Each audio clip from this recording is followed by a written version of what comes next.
Baik, kita lanjutkan masih eh, berkaitan dengan titik-titik khusus, fungsi dari titik-titik khusus. Kita masuk pada titik pengumpul depan atau titik mu depan. Yaitu titik di mana Qi dari organ berkumpul di wilayah depan tubuh. Letaknya setinggi dengan organ yang terkait. Misalnya organ jantung, berarti titik mu-nya itu juga sejajar atau setinggi dengan organ jantung dan lain sebagainya.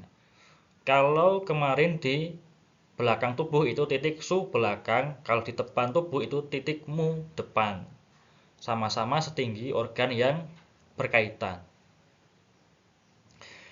Sama juga bisa digunakan untuk diagnosis. Kalau lembut atau terlalu keras itu juga bisa menandakan organ sedang bermasalah. Sifatnya yin. Sifatnya yin. Kalau su belakang sifatnya yang, kalau mu depan sifatnya yin. Biasa digunakan untuk penyakit yang akut, penyakit yang masih baru, yang masih ringan. Itu menggunakan titik mu depan. Kemudian, nah, titik mu depan dengan titik su belakang itu bisa dikombinasikan, bisa dua-duanya dipakai. Meskipun tidak langsung bersamaan depan dan belakang ditusuk dalam satu waktu, tidak seperti itu. Tapi dua-duanya digunakan dengan jeda waktu, diselang-seling. Pakai depan dulu nanti, kemudian beberapa hari, kemudian pakai yang belakang, dan seterusnya, diselang-seling. Misalnya hari ini dengan titikmu depan, nanti 3 hari lagi dengan su belakang, nanti 3 hari lagi dengan mu depan, 3 hari lagi dengan su belakang, begitu seterusnya. Jadi diselang-seling, tidak langsung digunakan dalam satu waktu. Nah, titik mu-nya itu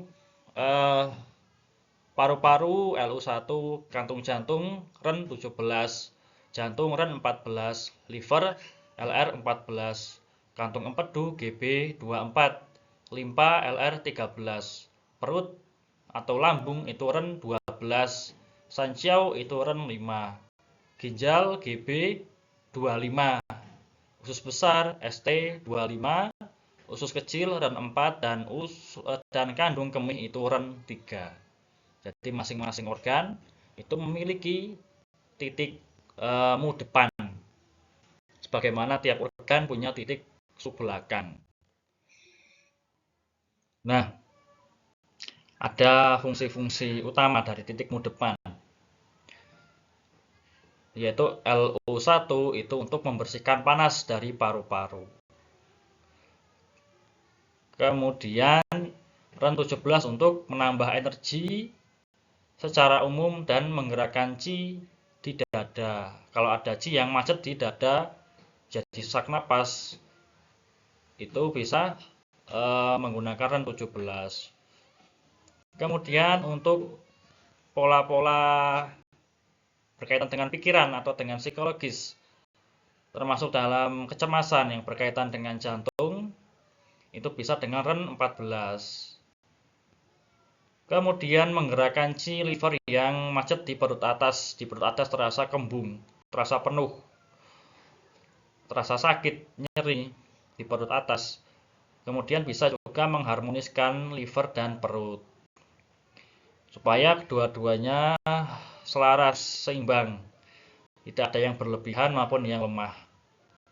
Tidak ada yang menyerang. Liver tidak menyerang perut, perut tidak memberontak kepada liver. Itu memakai LR 14. Kemudian GB24 untuk membersihkan panas lembab di kantung empedu. LR13 menggerakkan Qi liver yang macet di perut tengah atau perut bawah. Kemudian mengharmoniskan antara liver dengan limpa, supaya liver tidak menyerang limpa, limpa tidak memberontak kepada liver. Itu LR13. Ren 12 untuk menambah energi perut atau lambung. Kemudian menambah yin perut, menambah Qi limpa. Nah, digunakan pada limpa yang lemah dan lambung yang lemah yang menyebabkan gangguan pada pencernaan. Ada diare, ada asam lambung, ada diabetes. Kemudian ada dahak di tubuh sehingga timbul gumpalan-gumpalan atau sumbatan-sumbatan. Itu bisa digunakan titik REN 12.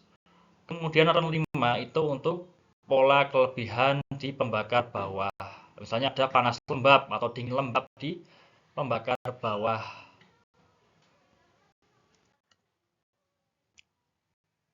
Kemudian menggunakan GB25 itu untuk membersihkan panas lembab di kandung kemih yang bisa menimbulkan nanti kencingnya itu jadi gelap, jadi keruh. Kemudian kalau kencing itu terasa panas, terasa perih. Kemudian ST25 itu berkaitan dengan usus, masalah-masalah di usus, masalah pencernaan. Kemudian bisa untuk diare, kemudian rasa sakit di bagian usus atau di bagian perut yang di dalamnya ada usus. Kemudian REN 4 itu digunakan untuk menambah energi ginjal dan Qi asli berkaitan jika ginjalnya lemah, ada impotensi, ada ejakulasi dini, ada beser, dan lain sebagainya. REN 3 itu berkaitan dengan pola kelebihan di kandung kemih. Misalnya ketika ada panas lembab di kandung kemih, dingin lembab di kandung kemih, dan lain sebagainya. Kemudian titik penumpukan atau titik C yaitu tempat Qi berkumpul atau menumpuk di saluran atau di meridian. Nah, digunakan untuk nyeri atau rasa sakit, untuk mengobati atau mengurangi rasa sakit atau rasa nyeri. Bisa juga untuk sakit kronis yang membandel, yang sulit untuk sembuhnya atau kumat-kumatan. Energinya berlipat-lipat dari titik yang lainnya, karena Qi itu menumpuk di tempat tersebut, di titik tersebut, di titik C. Maka kalau dirangsang dengan akupuntur, dengan pijat, itu energinya juga berlipat-lipat. Karena dibanding dengan titik lainnya itu jauh energinya lebih kuat.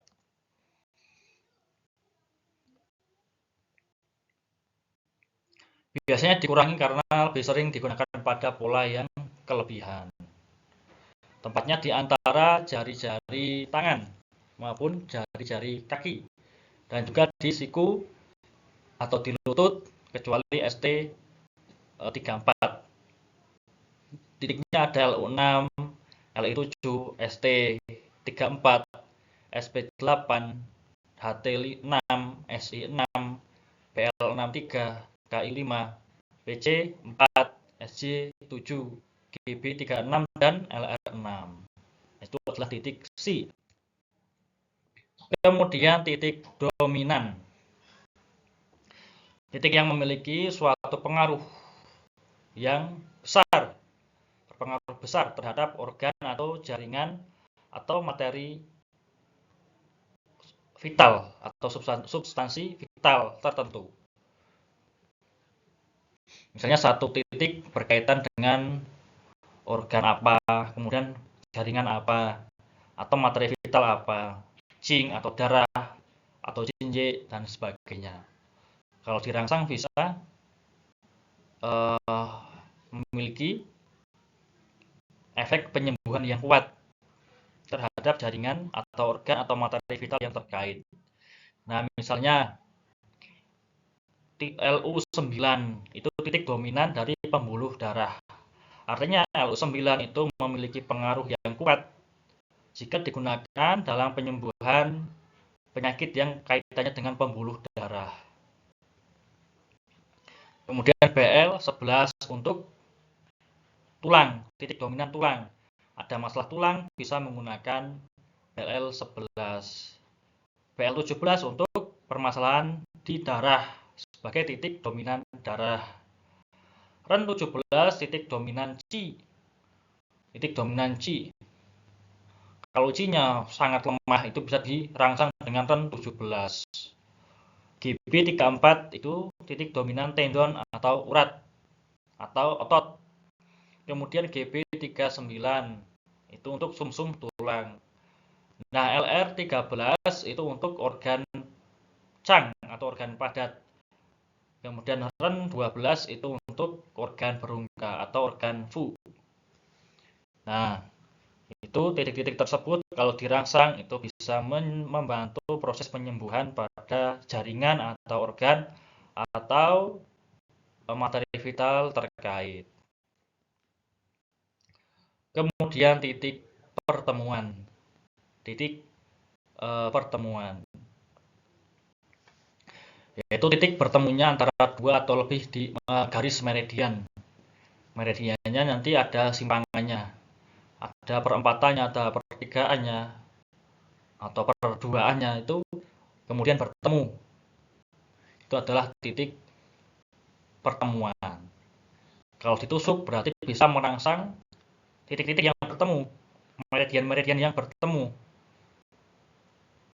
Misalnya SP6 itu sebagai pertemuan dari meridian limpa, kemudian meridian ginjal, dan meridian liver. Ada 3 meridian. Maka nanti kalau ditusuk pada SP6, karena 3 meridian itu ketemu di SP6, itu bisa merangsang 3 organ tersebut secara sekaligus, meskipun hanya ditusuk 1 titik. Nah, LI20 itu pertemuan antara meridian usus besar dengan meridian lambung. Kalau SP6 itu 3 organ, limpa, ginjal, dan liver. PL1 itu kandung kemih, lambung, dan usus kecil. PC1 itu perikardium dan liver. GB1 itu kantung empedu dengan sanjiao atau teri pemanas. Kemudian REN3 itu liver dengan meridian REN. REN4 itu limpa, ginjal, liver dan dengan meridian REN. Kemudian DU14 alkahil yang biasa disebut dengan alkahil kalau pada ilmu bekam. Titik sunnah alkahil itu bertemunya 6 meridian yang dengan meridian Du. Jadi sangat luar biasa. Makanya alkahil Du14 itu digunakan untuk berbagai macam kasus. Nah, itu dia pembahasan dalam 2 video yang berbeda tetapi masih dalam satu materi berkaitan dengan fungsi dari titik-titik khusus yang mana perlu kita pahami karena sangat penting daripada kita hanya memahami titik-titik yang umum. Titik-titik yang umum itu akan sangat membantu, bisa menggunakan yang titik yang umum yang biasa digunakan kemudian ditambah dengan titik-titik khusus, itu sangat efektif dalam mengkombinasikan titik-titik akupuntur seperti itu. Dan materi fungsi titik-titik khusus sudah selesai. Kita lanjutkan pada materi-materi yang lainnya. Terima kasih.